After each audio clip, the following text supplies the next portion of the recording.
Bueno, si os parece, empezamos. En primer lugar, agradecer al ministro su presencia aquí esta semana para mantener pues, múltiples reuniones, fundamentalmente de trabajo y de información.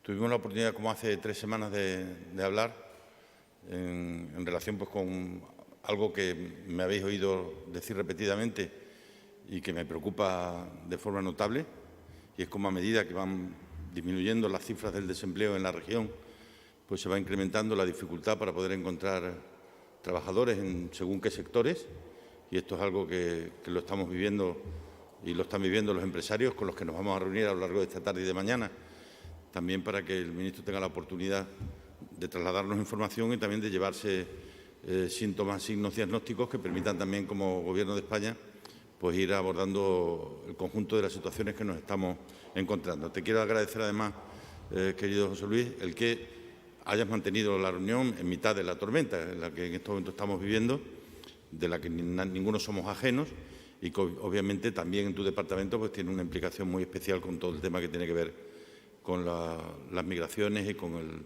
tratamiento que la Unión Europea vaya a dar a todo lo relacionado con los refugiados. Por nuestra parte, agradecerte el convenio que Milagros Paniagua, la secretaria de Estado, y el vicepresidente segundo de la Junta, José María Vergeles, han estado trabajando durante todo este tiempo y que hoy cristaliza y que tiene una cuantía económica bastante notable, cercana a 9 millones de euros, en el que vamos a hacer un programa encaminado a adentrarnos en territorios complejos, como es el de trabajar con gente que está cobrando o bien ingreso mínimo vital o bien renta extremeña garantizada, para un programa de acción vital de inclusión social y laboral. Es decir, nada de esto, ni el ingreso mínimo vital ni las rentas garantizadas, están hechas para que haya ciudadanos que estén ahí eternamente. La gran batalla de la pobreza, de la lucha contra la pobreza severa, está en sacarlos de la pobreza. Y de la pobreza se sale mediante programas identificados de inclusión laboral y social, ¿no? Y vamos a hacer, ya digo, un plan piloto, aprovechando también algunas experiencias interesantes que ha habido en Extremadura en el marco comunitario de salud. Es decir, ha habido barrios, como por ejemplo ocurrió en Badajoz y en algunos otros más, que han desarrollado una concepción comunitaria en el que la educación, la salud, el empleo, la formación, todo forma parte de un paquete que está íntimamente vinculado, y vamos a intentar trabajar de aquí al año 2024 para que un porcentaje de la gente que estén en situación de ingreso mínimo vital o de renta garantizada puedan salir con un proyecto claro en el que el final de eso sea un empleo y sea una alternativa laboral a su situación, porque eso es lo que finalmente el empleo, y el empleo de calidad, lo que hace que finalmente la gente salga de la situación de exclusión social, que es contra lo que estamos luchando y al servicio de lo que estamos poniendo en marcha todas estas medidas, ¿no? Es una cuantía, ya digo, muy importante del marco financiero de recuperación y resiliencia, del marco económico que estamos desarrollando, y con programas que son clarísimamente nuevos. Es decir, se dijo bien claro que esto no estaba para hacer más de lo que ya veníamos haciendo, sino para intentar hacer cosas diferentes. Y esta es, evidentemente, un trabajo que vamos a hacer con la plataforma de sociales que vienen ya trabajando desde hace tiempo en este tipo de experiencias, y que estaremos en condiciones en pocas semanas, pocos meses, de poderlo presentar con toda su extensión, ¿no? Le digo que el compromiso hoy aquí lo ratificamos, no lo firmamos porque quienes lo firman son el vicepresidente y la secretaria de Estado, pero en cualquier caso ya se os pasará el contenido del mismo o esta disposición de que el Gabinete de Prensa os haga llegar lo que estiméis necesario o queráis saber sobre el contenido del mismo, ¿no? Le digo, el núcleo central de la visita del ministro era alrededor de la preocupación compartida en función de lo que vaya a ocurrir en el futuro, de lo que ya tenemos presente. Tenemos por delante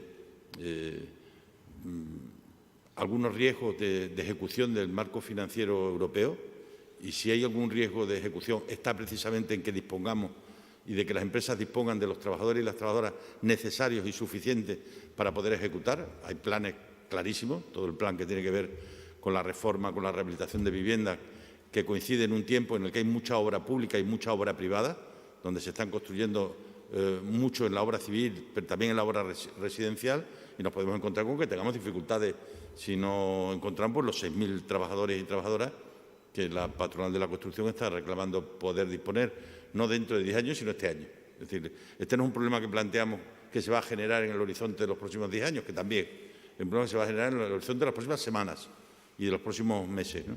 Y creo que va a ser muy interesante la posibilidad de poder, ya digo, recibir información por parte del Ministerio y que él también se lleve pues, una foto clara de cuál es la situación en estos momentos tenemos, ¿no? A mí estas visitas de ministros para trabajar y hacerlo a conciencia me gustan siempre mucho más que las de la foto. Las fotos no aportan nada ni sirven para nada. El trabajo sí. Y esto es algo que creo y agradezco el que haya sido una constante, ¿no? Termino. El ministro Escrivá tiene una característica que a mí me gustaría destacar, y es que es de alguien del que siempre aprendes algo, porque suele ser bastante riguroso y suele ser bastante concienzudo en las cosas que dice, en el cómo las dice y, sobre todo, la base científica y de datos que hay siempre detrás de todo lo que maneja, ¿no? Recuerdo que hace unas semanas me mandaba un WhatsApp diciéndome que, preparando unas charlas de empleo y cazando y cuadrando y cruzando datos, pues había encontrado que Extremadura era la comunidad de España donde más empleo relacionados con la informática y las telecomunicaciones se habían producido en el año pasado, ¿no?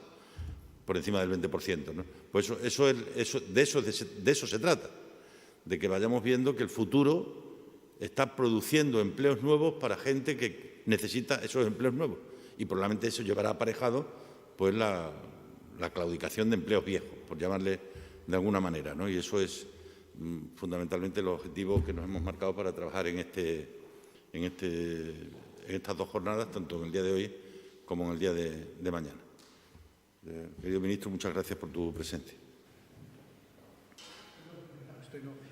Bueno, antes de nada, agradecer a la Junta de Extremadura y a Guillermo Fernández Vara por su acogida y por haber organizado estas 2 días. También la delegación del Gobierno nos ha ayudado. Estas 2 jornadas que, como ha dicho el presidente, son jornadas fundamentalmente de trabajo para conocer con profundidad realidades específicas de Extremadura y para conocer de primera mano y ayudarnos a nosotros a definir y a preparar soluciones para evitar que posibles cuellos de botella se manifiesten en el mercado de trabajo extremeño. Pero también hay que reconocer que si hay cuellos de botella en este momento en el mercado de trabajo extremeño es porque Extremadura, el empleo desde que empezó la pandemia ha crecido respecto al nivel de pandemia más de un 4%. Ya en España el empleo ha crecido, y esto es algo que nadie se podía imaginar. Imagínense hace 2 años, siquiera 1 año, de que estaríamos en niveles claramente por encima de prepandemia en nivel de empleo, que es lo más importante al final de la síntesis de la política económica. La economía la hacemos para que haya proteger rentas y que haya trabajo. Bueno, pues aquí hay más trabajo que nunca, y hay más trabajo que nunca de una forma diferencial con respecto de España. Como digo, la tasa de crecimiento del empleo prepandemia en Extremadura está en el 4,5%, más del doble que la media nacional, que ya es muy grande. Eso hace que ahora nuestras preocupaciones sean de esa naturaleza, de ver exactamente, con el despliegue del Plan de Recuperación y Resiliencia y con el dinamismo económico que tiene en este momento Extremadura, que no haya cuellos de botella y que podamos acompañar. Y desde nuestro Ministerio tenemos herramientas y palancas que podemos ir ajustando en función de las necesidades. Por lo tanto, este es el primer objetivo de esta visita, como ha dicho el presidente, y que se manifiesta en distintas reuniones de trabajo públicas, privadas, hasta comidas de trabajo. Vamos a hacer un poco de todo para que estos 2 días sean los más intensos y fructíferos posibles, y agradezco al presidente que haya tenido la iniciativa de organizar esto con prontitud para que podamos dar una respuesta. En segundo lugar, estamos firmando un convenio en las 2 administraciones que yo creo que es verdaderamente innovador y muy importante. que tiene que ver con los muy vulnerables. El ingreso mínimo vital, esta política que empezamos a desarrollar también en medio de la pandemia en condiciones muy difíciles, llega ya a casi 30.000 extremeños y, como ha dicho el presidente, desde el principio la definimos no como una prestación asistencial más, sino justamente con un conjunto de políticas que la rodean y la acompañan para que el resultado sea que esas personas que están en una situación de exclusión social y de vulnerabilidad transiten una situación mejor en la sociedad, deseablemente en el mercado laboral y de integración social. Para que eso sea así, tenemos que trabajar de una forma muy específica y yo diría muy determinada. Y entonces estamos utilizando fondos del Plan de Recuperación para hacer proyectos piloto. Extremadura se ha ofrecido a hacer un proyecto piloto con los beneficiarios del ingreso mínimo vital cuyos resultados queremos que sean impecables desde el punto de vista científico y, por lo tanto, tenemos asesores científicos detrás. Hasta el propio Premio Nobel de Economía, Banerjee, está trabajando con nosotros y otra gente para que los resultados puedan ser escalables a nivel internacional, por no decir europeo. La Comisión Europea está muy interesada, porque en políticas sociales yo creo que todavía está claro que hay que experimentar todavía. No tenemos la varita mágica para saber cuál es exactamente, y probablemente la varita mágica es distinta.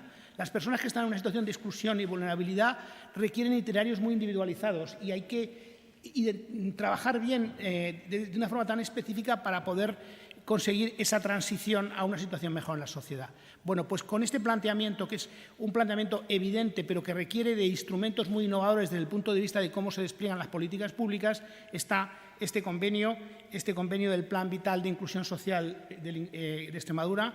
Tiene una dotación muy importante, yo creo que cercana a las 9 millones de euros, del Plan de Recuperación y Resiliencia. Es experimental. Se va a utilizar técnicas para que realmente estemos absolutamente seguros que las actuaciones que se hagan, que además tienen una dimensión muy importante desde el punto de vista de la salud.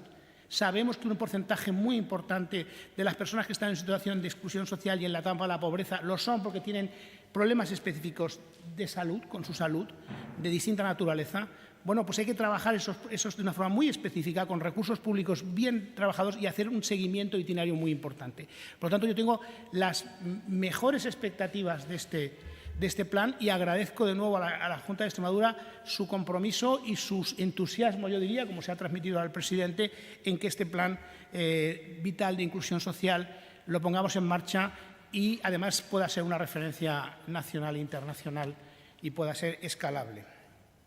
En tercer lugar, en algunos de los eventos en los que yo voy a estar ahí hoy, voy a explicar un poco la política que ha estado desarrollando el Gobierno en los ámbitos de referencia de mi ministerio, en el ámbito sobre todo de la reforma laboral, y voy a explicar por qué esa reforma laboral es sustantiva y por qué va a ser muy importante y es la clave, junto con los elementos específicos en cada comunidad autónoma, singularmente aquí en Extremadura, como he dicho antes, para que esta vez, digamos, entre una perturbación de una dimensión tan importante, el despido, el tránsito por el desempleo no sea la solución, sino que la permanencia del empleo haya sido la respuesta que hemos dado con los ERTEs, con la protección de los autónomos y con otras medidas. Bien, eso ha quedado instaurado en la reforma laboral de forma clara y hemos trabajado mucho para que esté así. También voy a hablar de pensiones, voy a explicar el nuevo marco de pensión en el que estamos, es decir, difundir las políticas del Ministerio y estar, sobre todo, disponible en los eventos que tengamos a contestar preguntas y a explicar lo que haga falta y dialogar, como siempre, y dialogar. Finalmente, quiero hablar unos segundos sobre la guerra de Ucrania. El presidente del Gobierno hoy ha intervenido en el Congreso y ha presentado un plan en este sentido, un plan de respuesta nacional de respuesta a la guerra que tiene distintos vectores. No me voy a extender, pero realmente tiene también elementos importantes en el ámbito del Ministerio de Inclusión, Seguridad Social y Migraciones. Es decir, en la reforma laboral, como he dicho antes, es un instrumento que va a estar disponible ya desde el 1 de enero, con el acuerdo con los agentes sociales y ante cualquier dificultad que puede haber a nivel de empresa, a nivel sectorial, vamos a ver, disponemos en este momento de unas herramientas, digamos, de respuesta para proteger tejido productivo, para proteger rentas, que no hemos tenido jamás en España y que además las hemos ido perfeccionando durante la pandemia y la hemos volcado ahora en esta reforma laboral. Luego, ante las inquietudes que pueda generar esta situación y el impacto, la afectación que pueda tener en algunos ámbitos de la economía, disponemos ahora de un marco de referencia y unas herramientas que no disponíamos en el pasado, y esto yo creo que debe generar tranquilidad, como también debe generar tranquilidad para los pensionistas, que en una situación en la cual hay cierta incertidumbre y la inflación pueda tener cierta, digamos, podemos tener una evolución de la inflación más alta de la esperada durante el año 2022, pues las rentas y el poder adquisitivo de los pensionistas están ya garantizadas desde el 1 de enero.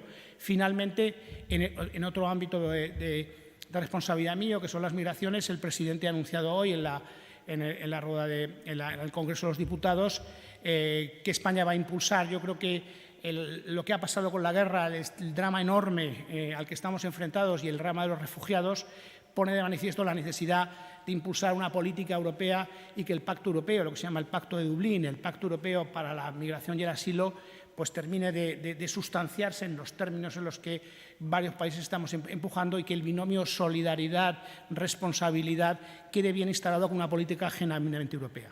Con independencia de esto, España ya ha mostrado todo el compromiso con las iniciativas europeas. Se va a aplicar mañana en el Consejo Europeo, con toda seguridad, se va a aprobar la puesta en marcha por primera vez de una directiva que data del año 2011 y que nunca se ha activado en Europa, que es la Directiva de Protección Temporal, que se va a aplicar a todos los refugiados ucranianos, y que, por lo tanto, aquellos que quieran venir a España se les va a acoger con unos mecanismos muy rápidos de acogida y de integración y en el mercado de trabajo. Ya digo, es un marco nuevo de referencia que se va a aplicar por primera vez, y al mismo tiempo que eso, yo personalmente estoy en contacto y estamos en contacto con las autoridades ucranianas en España para verlas. Es verdad que ahora mismo los refugiados se están instalando justo de la frontera y que están pendientes de la realidad tan dramática de sus países, pero en la medida que empieza a haber llegadas a España, estamos desarrollando un plan logístico de acogida con también la contribución de las comunidades autónomas. Ayer Extremadura también nos lo mostró en una reunión que tuvimos, y, por lo tanto, entre todos, con colaboración de todas las administraciones, estamos desarrollando una red de acogida que pueda dar respuesta a la situación humanitaria tan difícil que está generando esta guerra sobre los que se están refugiando. Y si les parece, pues estamos a disposición. Sí, buenas tardes. Me gustaría preguntarle al presidente, Extremadura, ¿qué aportará en ese plan de acogida a refugiados? ¿Cuál es el plan? ¿Hay un operativo que esté previsto? La política en materia de refugiados es una política europea, no es una política desagregada por territorio, sino es una política europea en la que participa el Reino de España, y nosotros somos parte de ese Reino de España, con lo cual la planificación es conjunta del conjunto de la Unión Europea, y nosotros ponemos a disposición del Gobierno de nuestro país pues nuestra aportación y nuestra participación. Ya se le ha trasladado a la Secretaría de Estado que estamos absolutamente dispuestos en línea con las necesidades que haya. Hemos puesto unas cifras mínimas que podríamos estar en condiciones de acoger ya a 60, pero eso no es ni el mediano ni el final. Yo entiendo que sea muy importante desde el punto de vista de los datos, pero lo mejor de todo esto es un programa que hace la Unión Europea. Ahí está el Reino de España, y como parte del mismo estamos nosotros ayudando, aportando y colaborando también con los ayuntamientos con los que estamos en contacto y con las plataformas del tercer sector, con las que desde el minuto 1 estamos trabajando para buscar las mejores respuestas posibles. Sí, puedo añadir a este punto. Es decir, como decía el presidente, aquí hay por aclarar también, hay un mecanismo, de acceso a España de los refugiados que va a ser fundamentalmente centralizado, como ocurrió, por ejemplo, en el caso de los afganos en el mes de agosto. Y lo que nosotros desde el Ministerio de Inclusión hacemos es después, lo primero es importante que según vayan llegando personas o familias o personas vulnerables, lo primero que hacemos es saber exactamente qué necesidades tienen, qué perfiles tienen. Es decir, y de esa constatación después se derivan hacia distintas zonas geográficas, hacia distintos sitios, en función precisamente de las disponibilidades que haya. Y en ese sentido tengo que decir que la disponibilidad de Extremadura es altísima, como siempre tengo que decir, ha sido, y lo sabe perfectamente el presidente, que hemos hablado varias veces cuando hemos tenido alguna necesidad. Siempre, es decir, Extremadura es una comunidad extraordinariamente solidaria y lo pone de manifiesto siempre. En el punto en el que estamos ahora no se trata de hablar de cifras, porque esto es muy incierto, sino de estar un poco todos coordinados y de tener, digamos, un mecanismo engrasado ante lo que pueda llegar, que es incierto y que va a depender también de la propia evolución de la contienda y del drama que hay allí. Hola. Aunque el ministro ha venido un poquitín a dejar un poquitín más claro hacia dónde camina ese plan logístico de acogida. Y ese plan logístico de acogida también incluye lo que es en materia de empleo, por ejemplo, materia de vivienda. A la hora de acoger, los puntos de referencia van a ser los centros siempre de acogida que tiene tanto la Administración estatal como la autonómica. No sé si también, también ha salido la idea de que las propias familias aquí extremeñas puedan acoger. No sé por dónde van un poco ese plan de logístico. Vale. Sí, hay distintas, le agradezco la pregunta, es decir, hay distintas posibilidades y le aclaro. En principio, la singularidad de la directiva del 2011, que con toda probabilidad se va a aprobar mañana en el Consejo Europeo, supone la posibilidad de acceder al mercado de trabajo de forma inmediata, cosa que no ocurre en los procesos habituales en los que se expide, digamos, la protección internacional y el estatus de refugiado, que lleva un proceso más largo. Aquí el acceso potencialmente al mercado de trabajo es así. Existen unos estándares, en cualquier caso, de protección que tiene el Estado español, que suponen, por ejemplo, la enseñanza del idioma, y siempre un procedimiento de una enseñanza del idioma. Por supuesto, la oferta de vivienda y de manutención y el acompañamiento después en su integración, si ese va a ser el destino final.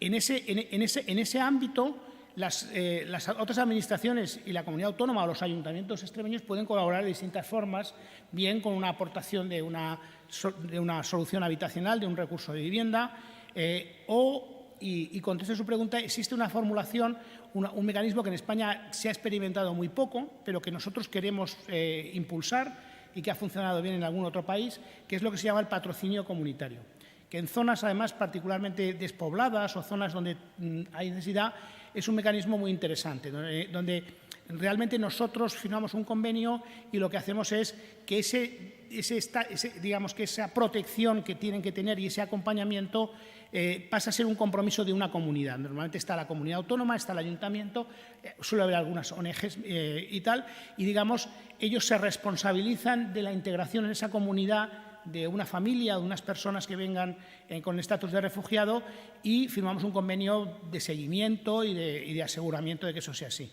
Esto ya en algunas partes de España se está experimentando de forma piloto y nos parece que en esta realidad puede ser una buena solución que hemos presentado a las comunidades autónomas, y también, digamos, las comunidades autónomas pueden servir de intermediarios con los municipios de la comunidad autónoma. Yo creo que esta vez puede que esto termine siendo algo que experimentemos adecuadamente, pero hay distintas opciones. También hay una red estatal, en fin. De hecho, en términos de una red estatal, tengo que decir que Extremadura también ha mostrado disponibilidad en el plan de recuperación y resiliencia. Claramente, con las realidades que vivimos, España durante una década al menos ha estado sin abrir, digamos, sin extender esa red estatal de acogida a los centros de atención a refugiados que hay en distintas partes de España. En el plan de resiliencia hay unos fondos importantes para que creemos una red estatal que después se puede concertar su gestión, pero que sea de titularidad estatal. Y bueno, estamos explorando también con Extremadura la posibilidad de que haya algún centro de refugiados en Extremadura, y si eso al final pues ocurre, pues será también, no es para ahora, pero bueno, son cuando existe suelo, estos centros se pueden construir rápidamente. De todas maneras, si me permite un minuto, aquí hay dos preguntas que son las claves. Esto, ¿cuánto va a durar? Y Ucrania, ¿cómo va a quedar? En función de la respuesta a esas dos preguntas, pues veremos hacia dónde debemos ir en el futuro, ¿no? Contingente, es un plan contingente. Yo quería saber si se está creando o se va a crear algún registro de familias que pudieran estar dispuestas a acoger a esos refugiados de Ucrania. Y luego, por otra parte, también le quería preguntar si hay alguna evolución de los proyectos que se trajo de Dubái y si sigue manteniendo que el litio de Extremadura no va a salir de aquí a menos que se extraiga aquí. Empezando por el final, pues claro que lo sigo manteniendo. No voy a cambiar de opinión a las 48 horas, porque además esta es una opinión que he venido manteniendo desde hace mucho tiempo. Y no hay ninguna de las empresas con las que hemos estado y con las que estamos hablando desde hace muchos meses que no me hayan escuchado en todas las reuniones esa frase. Y por tanto la vamos a seguir manteniendo en el futuro, ¿no? En relación con la estructura para el refugio, hay una base planificada, pensada, con los alcaldes, porque no es la primera vez que acogemos a refugiados, porque hemos tenido una experiencia ya en el tiempo y, en cualquier caso, pues dependerá, ya digo, de las necesidades que en un momento dado tengamos por los compromisos que asuma el Reino de España y de manera dialogada pues lo iremos resolviendo, lo iremos aportando, ¿no? En relación con las consecuencias del viaje a Dubái, pues esta tarde hay una videoconferencia a las 6 en relación con algunas de las empresas con las que hablamos y el domingo, el lunes que viene, estará representantes de algunas de las principales empresas públicas de Emiratos de visita en Extremadura con una reunión de trabajo conmigo y después visita a algunas empresas de la región. Es decir, se ha iniciado pues, una nueva vía de contacto. Ya había contacto y ahora hemos abierto nuevas vías pues, como consecuencia de las reuniones que allí tuvimos a lo largo de aquellos días. Sí, que buenos días. Para el ministro quería plantearle, ha habido en Extremadura algunos casos problemáticos con la cobertura del ingreso mínimo vital, familias que de oficio se les empezó a abonar la ayuda y que tiempo después se ha visto que no cumplían los requisitos y, por lo tanto, tienen que devolver el dinero que han venido ingresando, incluso 1 o 2 años, y argumentan que muchas de ellas que no pueden hacer frente a ese coste. No sé si el Ministerio está evaluando algún tipo de medida para, en fin, poder resolver ese problema. Y al presidente quería preguntarle 2 cuestiones. Una de ellas es, hoy comienza Agroexpo, entonces, bueno, la gente del campo se está manifestando. Me gustaría una valoración con respecto a esas protestas. Y una segunda cuestión, con el tema de Ucrania, está cambiando el modelo energético de Europa. Esta mañana el presidente, cuando en el Congreso explicaba las medidas, hablaba de que si hay que acelerar ese proceso de transición. El PERTE que hay ahora mismo en marcha se van a habilitar 1.000 millones de euros más y se van a aumentar las subastas de renovables. ¿El conflicto de Ucrania de rebote puede hacer que la transición energética en Extremadura se acelere? Bueno, sobre el ingreso mínimo vital, primero constatar que cualquier prestación pública y de la seguridad social está sometida a unos controles y a unas evaluaciones rigurosas. Es muy importante que una prestación de este tipo, digamos, tenga credibilidad, y eso requiere procedimientos de control que, desgraciadamente, en algunos casos llevan a pedir reintegros cuando las condiciones, digamos, se han excedido, pero la seguridad social en estos temas tiene, obviamente, más allá de que se pida el reintegro, pues los elementos de flexibilidad correspondientes. Pero yo me quedaría, de verdad, con que con el ingreso mínimo vital estamos llegando prácticamente ya a 30.000 extremeños, por una parte, y por otra parte, que a partir del 1 de enero el ingreso mínimo vital del 1 de enero de este año se va a extender a trabajar, digamos, y focalizarse para un colectivo todavía mucho mayor, de tal forma que hemos incorporado en la norma del ingreso mínimo vital el complemento de ayuda a la infancia, de tal forma que para aquellas personas que tengan la renta del ingreso mínimo vital o incluso 3 veces por encima, estoy hablando de las familias, las unidades de convivencia, tendrá una ayuda por hijo de hasta 100 euros, no de hasta 100 euros, de 100 euros hasta 3 años, de 70 euros hasta 6 años y 50 euros por encima de 6 años, se expande el ingreso mínimo vital para las familias con niños, con esta ayuda mensual, y además aquellas que hasta tripliquen ese nivel de renta del ingreso mínimo vital. Por lo tanto, yo creo que el escudo de protección, que es el ingreso mínimo vital para las familias más vulnerables, lo que estamos haciendo realmente es potenciándolo y extendiéndolo progresivamente. En relación con Agroexpo, pues todo mi respeto por las protestas y por las manifestaciones que se puedan desarrollar. El mensaje que les traslado siempre es el mismo que hice cuando se manifestaron delante de esta presidencia. Nosotros estamos trabajando para minimizar la complejidad de los momentos que estamos viviendo, obviamente. Estamos trabajando por tener finalmente la mejor PAC posible. Hace un año veníamos de un escenario tremendamente difícil. Había un país donante menos en la Unión Europea, que era el Reino Unido, y nadie pensaba que, a pesar de que haya un contribuyente menos de la importancia del Reino Unido, los recursos para la PAC vayan a ser los mismos, ¿no? Pues esta es una batalla que ha habido que liberar y que ha habido que ganar, que no era tampoco sencilla, ¿no?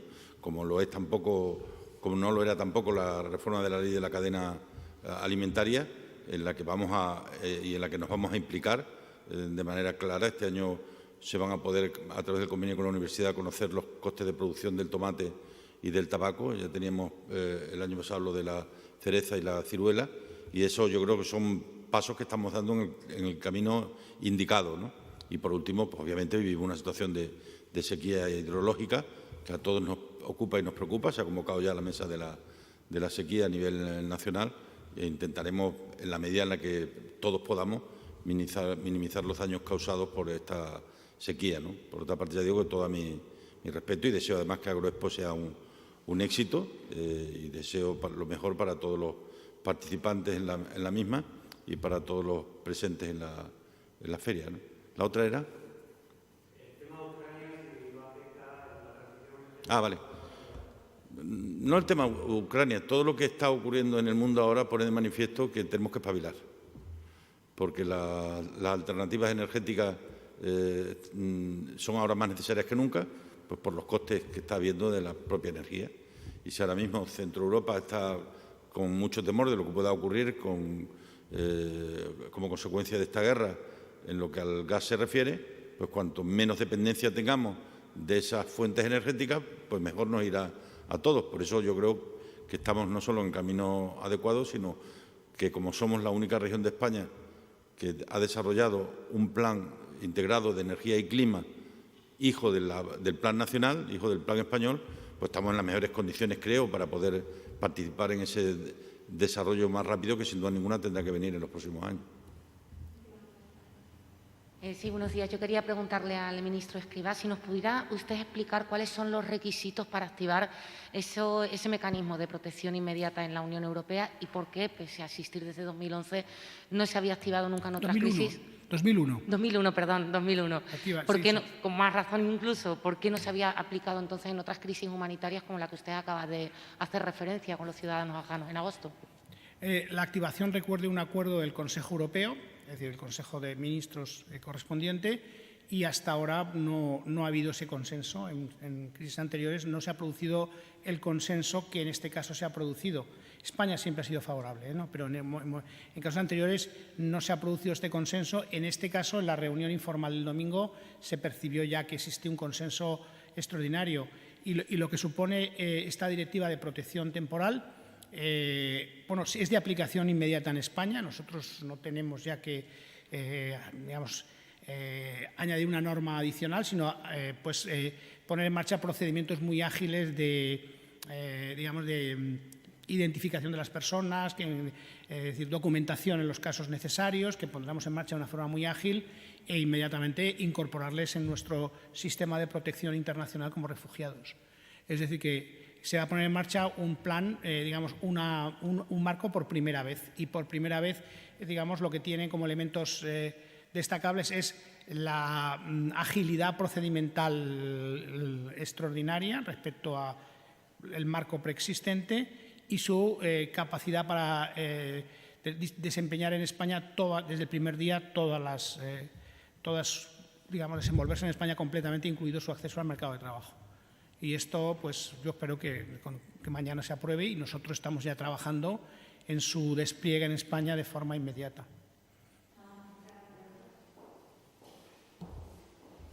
¿Alguna cosa nada más?